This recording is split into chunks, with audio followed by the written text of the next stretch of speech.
Good morning everyone, welcome back to Leisure Treasure to another new blog. তো আজকে আমাদের বাড়ি যাওয়ার পালা। ট্রিপ ফাইনালি আমাদের এন্ড হয়ে গেছে। ছোটোখাটো ট্রিপ ছিল বাট খুবই মজা হয়েছে। অ্যান্ড ব্যাকগ্রাউন্ডটা দেখতেই পাচ্ছ। আর কিছু হোক না হোক, আবার মানে নেক্সট টাইম যতক্ষণ না পাহাড়ে আসছি এই ভিউটা তো মিস করবোই। অপূর্ব অপূর্ব।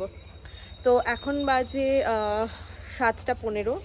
তো আমাদের গাড়ি আসার কথা 7:30টায়, কারণ আমাদের এনজেপিতে ট্রেন আছে 3টের সময় বন্দে ভারত।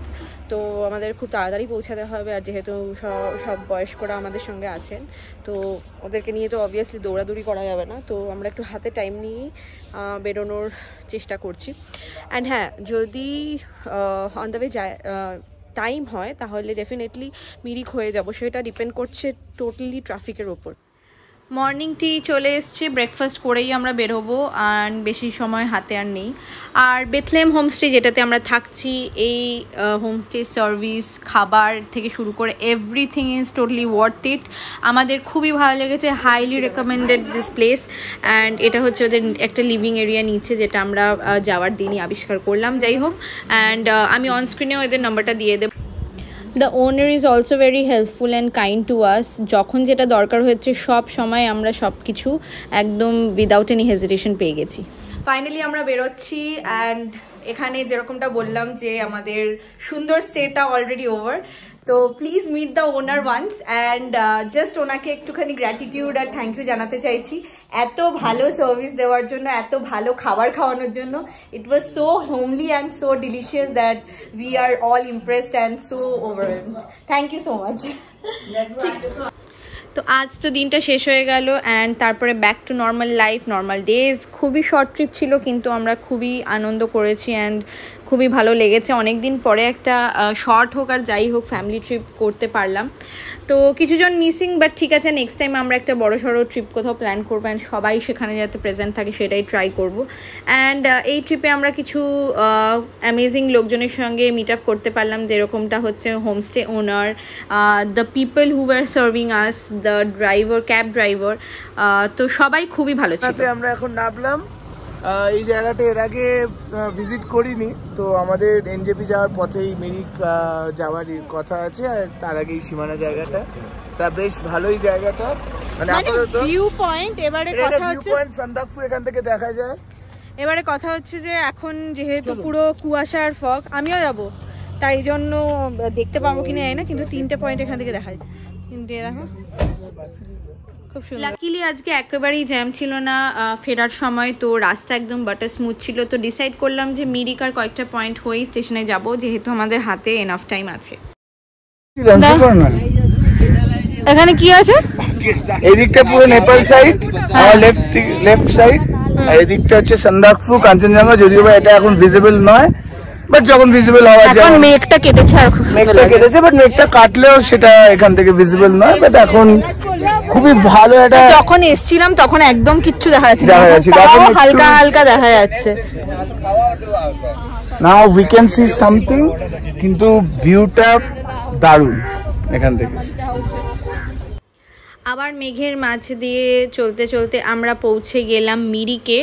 তো সীমানা পয়েন্টের পরে মিরিক হচ্ছিল আমাদের সেকেন্ড স্টপ, আজকে শেষ। মিরিকে পৌঁছে গাড়িটা আমাদের এক জায়গায় পার্কিং থেকে আমরা ঢুকে পড়লাম মিরিক লেকের দিকে। তো ঢোকার সময় এন্ট্রি ফি দিতে হয়েছিল, তো এন্ট্রি ফি কেটে টিকিট নিয়ে আমরা ঢুকে পড়লাম মিরিক লেকের ভেতরে। তো এখানে আমি আর সায়ন্ত এসছি, মা বাবা মামনি ওরা আসেনি। যখন ঢুকেছিলাম তখন তো খুব একটা বৃষ্টি ছিল না, বাট ঢোকার পরে দেখলাম যে ঝিরিঝিরি বৃষ্টিও শুরু হয়ে গেছে। ক্যামেরাম্যান হায়ার্ড হয়ে এসেছি, ঠিক আছে, খাবার ছবি তুলে দিচ্ছি। আর if you want to contact me please dial my 908984 ... এখানে ঘুরতে আমরা বেশি সময় নিইনি, কারণ মাথায় রাখতে হয়েছিল যে ট্রেনটাও আছে ওদিকে অ্যান্ড লাঞ্চ করে যেতে হবে। তো এখানে কিছুক্ষণ থাকার পরে, বেশ কিছু ছবি টবি তোলার পরে, টুকটাক কিছু খাওয়ার পরে আমরা বেরিয়ে পড়লাম স্টেশনের উদ্দেশ্যে। আমাদের টুকটাক খাওয়া দাওয়া শেষ মিরিকে, আর এখন আমরা যাচ্ছি গাড়ির দিকে। এরপরে করব হয়তো লাঞ্চ। 11:30 বাজে এখন, মোটামুটি টাইম আছে হাতে, তো আই থিঙ্ক হয়ে যাবে, we are on time. So দেখা যাক কতটা কি ম্যানেজ করতে পারি টাইমের মধ্যে। আমরা খেলাম আমরা মোমো। সব জায়গায় গিয়ে আমরা মোমোটা খাচ্ছি, কারণ এইখান থেকে বেরিয়ে যখন আবার আমরা কলকাতায় যাব, পাহাড়ি মোমোটা তো পাবো না, তাই making the most of it. আমাদের যিনি ড্রাইভার দাদা ছিলেন উনি আমাদেরকে অন টাইমেই মোটামুটি স্টেশনের এখানে পৌঁছে দিয়েছেন। অ্যান্ড এটা দেখতেই পাচ্ছ, এই জায়গাটা এসে গেছে। এখান থেকে আর বেশিক্ষণ না, প্রায় তোমার হাফ অ্যান আওয়ার 45 মিনিটস মতো। আমরা তো প্রায় ল্যান্ডে পৌঁছে গেছি, মানে পাহাড়ের সফর এইবারের মতো শেষ। একটু সাইডে দাঁড়িয়েছিলাম অ্যান্ড এই ফলটা আবিষ্কার করলাম, ঠিক আছে, এটা গাছ থেকে। এটা কি আমি বুঝতে পারছি না, তোমরা যদি কেউ জানো আমাকে কমেন্টসে জানাও। তো আমি ভাবলাম যদি ভালো কিছু হয়, আরও কয়েকটা ফল ছিল তাহলে নিয়ে নিতাম বাড়ির জন্য। ওর বুঝতে পারছি না অ্যাকচুয়ালি।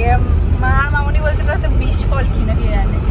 আমরা মোটামুটি স্টেশন রোড ঢুকে গেছি অ্যান্ড এখন বাজে 2টো। তো আমাদের কাছে এখনও মোটামুটি half an hour 40 minutes time আছে। তো খেয়ে আমরা তাড়াতাড়ি স্টেশনের দিকে যাবো। আশা করি হয়ে যাবে টাইম, মানে অনেকটাই টাইম আছে, প্রবলেম নেই। তো লাঞ্চটা করা দরকার ছিল, সবারই একটু আধটু খিদে পেয়েছে। ওইদিকে মামনি আর বাবা আর সায়ন বসে আছে।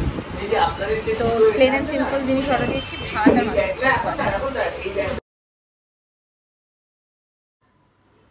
তো এইবারের মতো পাহাড়কে বিদায় জানিয়ে আমরা লাস্ট কিছু মোমেন্টস ক্যাপচার করে আমরা আমাদের প্ল্যাটফর্মের দিকে এগোলাম। তো টোটাল ট্রাভেল ব্লগটা এখানেই শেষ হচ্ছে। এবারে আমরা ধরবো বন্দে ভারত অ্যান্ড ধরে পৌঁছাবো হাওড়া। তো ছোটোখাটো ট্রিপ অ্যান্ড ভালোই এনজয় করলাম। আশা করছি তোমাদেরও ভ্লগটা দেখতে ভালোই লেগেছে। অ্যান্ড ভালো লাগলে কি করতে হবে জানো, do like and share and subscribe to our channel to support us. আবার দেখা হচ্ছে নতুন কোনো ভ্লগ নিয়ে খুব তাড়াতাড়ি। Till then tata, bye bye, take care, সবাই খুব ভালো থেকো।